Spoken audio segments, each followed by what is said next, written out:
जय श्री कृष्णा, जय श्री राधे, हर हर महादेव। श्रावण मास कथा व महात्म्य, अध्याय 23। कृष्ण जन्माष्टमी व्रत का वर्णन। ईश्वर बोले, हे सनत कुमार, श्रावण मास में कृष्ण पक्ष की अष्टमी को वृष के चंद्रमा में अर्धरात्रि में इस प्रकार के शुभ योग में देवकी ने वासुदेव श्री कृष्ण को जन्म दिया। सूर्य के सिंह राशि में प्रवेश करने पर इस श्रेष्ठ महोत्सव को करना चाहिए। सप्तमी के दिन अल्प आहार करें। इस दिन दंत धावन करके उपवास के नियम का पालन करें और जितेंद्रिय होकर रात में शयन करें। जो मनुष्य केवल उपवास के द्वारा कृष्ण जन्माष्टमी का दिन व्यतीत करता है, वह 7 जन्मों में किए गए पापों से मुक्त हो जाता है, इसमें संदेह नहीं है। पापों से मुक्त होकर गुणों के साथ जो वास होता है, उसी को सभी भोगों से रहित उपवास जानना चाहिए। अष्टमी के दिन नदी आदि के निर्मल जल में तिलों से स्नान करके किसी उत्तम स्थान में देवकी का सुंदर सूतिका गृह बनाना चाहिए, जो अनेक वर्ण के वस्त्रों, कलशों, फलों, पुष्पों तथा दीपों से सुशोभित हो और चंदन तथा अगरू से सुवासित हो।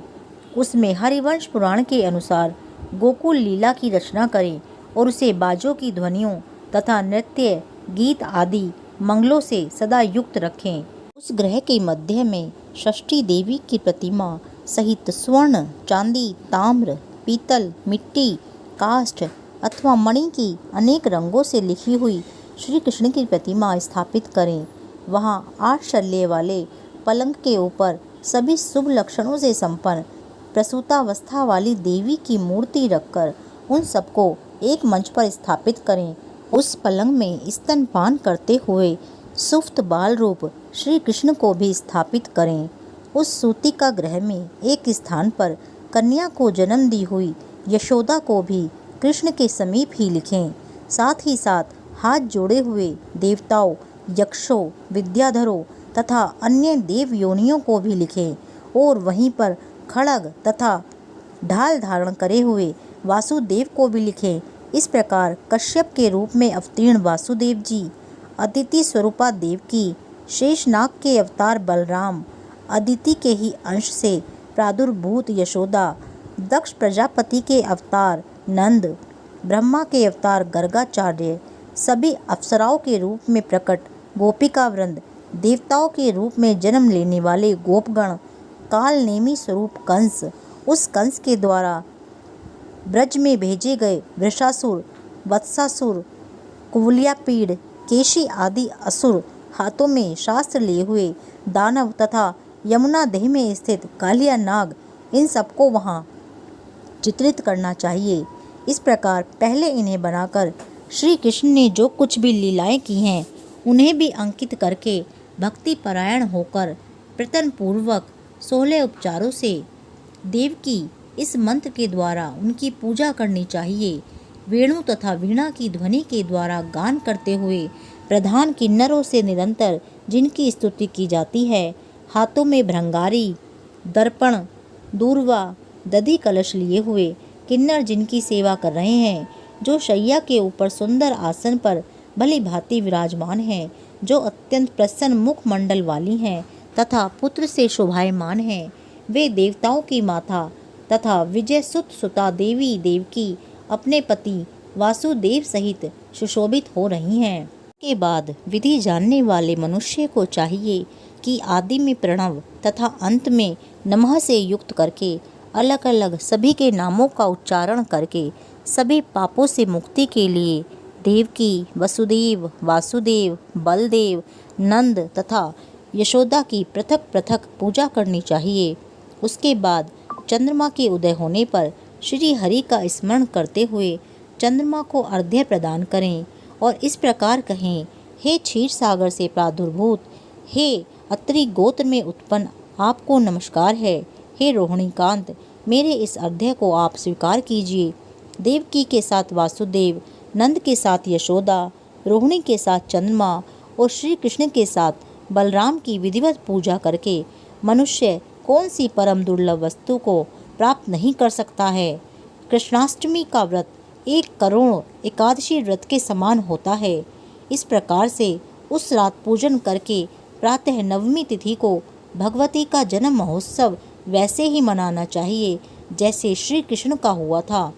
उसके बाद भक्ति पूर्वक ब्राह्मणों को भोजन कराना चाहिए और उन्हें जो जो अभिष्ट हो गो, धन आदि प्रदान करना चाहिए। उस समय यह कहना चाहिए, श्री कृष्ण मेरे ऊपर प्रसन्न हो, गो तथा ब्राह्मण का हित करने वाले आप वासुदेव को नमस्कार है, शांति हो, कल्याण हो, ऐसा कहकर उनका विसर्जन कर देना चाहिए। इसके बाद मौन होकर बंधु बांधवों के साथ भोजन करना चाहिए। इस प्रकार जो प्रत्येक वर्ष विधान पूर्वक कृष्ण तथा भगवती का जन्म महोत्सव मनाता है वह यथोक्त फल प्राप्त करता है। उसे पुत्र, संतान, आरोग्य तथा अतुल सौभाग्य प्राप्त होता है। वह इस लोक में धार्मिक बुद्धि वाला होकर मृत्यु के बाद वैकुंठ लोक को जाता है। हे सनत कुमार, अब इसके उद्यापन का वर्णन करूँगा। इसे किसी पुण्य दिन में विधि पूर्वक करें। एक दिन पूर्व 1 बार भोजन करें और रात में हृदय में विष्णु जी का स्मरण करते हुए शयन करें। इसके बाद प्रातःकाल संध्या आदि कृत्य संपन्न करके ब्राह्मणों से स्वस्ति वाचन कराएं और आचार्य का वर्ण करके ऋत्विजों की पूजा करें। इसके बाद वित्त साच्य से रहित होकर 1 पल अथवा उसके आधे अथवा उसके भी आधे पल स्वर्ण की प्रतिमा बनवानी चाहिए और इसके बाद रचित मंडप में मंडल के भीतर ब्रह्मा आदि देवताओं की स्थापना करें। इसके बाद वहां तांबे अथवा मिट्टी का एक घट स्थापित करें और उसके ऊपर चांदी या बांस का एक पात्र रखें। उसमें गोविंद की प्रतिमा रखकर वस्त्र से आच्छादित करके व्यक्ति 16 उपचारों से वैदिक तथा तांत्रिक मंत्रों के द्वारा विधिवत पूजन करे।